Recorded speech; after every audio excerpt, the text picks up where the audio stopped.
മിൽമയുടെ ഡിസൈൻ അനുകരിച്ചതിന് സ്വകാര്യ ഡയറിക്ക് പിഴ ചുമത്തി കോടതി. 1 കോടി രൂപയാണ് തിരുവനന്തപുരം പ്രിൻസിപ്പൽ കൊമേഴ്ഷ്യൽ കോടതി പിഴ ചുമത്തിയത്.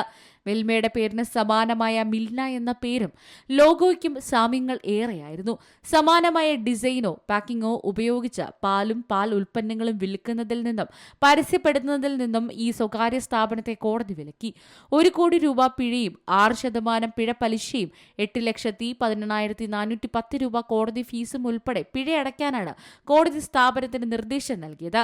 മിൽമയ്ക്ക് അനുകൂലമായ വിധിയിൽ സന്തോഷമുണ്ടെന്നും മിൽമയുടെ ബ്രാൻഡ് ഇമേജിനെ അപകീർത്തിപ്പെടുത്തി ഉപഭോക്താക്കളെ വഞ്ചിക്കുന്ന പ്രവർത്തികൾ ഉണ്ടായാൽ ഇനിയും കർശന നടപടി കൈക്കൊള്ളുമെന്ന് മിൽമ ചെയർമാൻ KS മണി പറഞ്ഞു. കേരളത്തിലെ ക്ഷീര കർഷകരുടെ പ്രസ്ഥാനമായ മിൽമ വിതരണം ചെയ്യുന്ന ഗുണനിലവാരമുള്ള ഉൽപ്പന്നങ്ങൾ തന്നെ വാങ്ങി ഉപയോഗിക്കാൻ ഉപഭോക്താക്കൾ ശ്രദ്ധിക്കണമെന്നും ചെയർമാൻ കൂട്ടിച്ചേർത്തു. News desk C Malayalam news.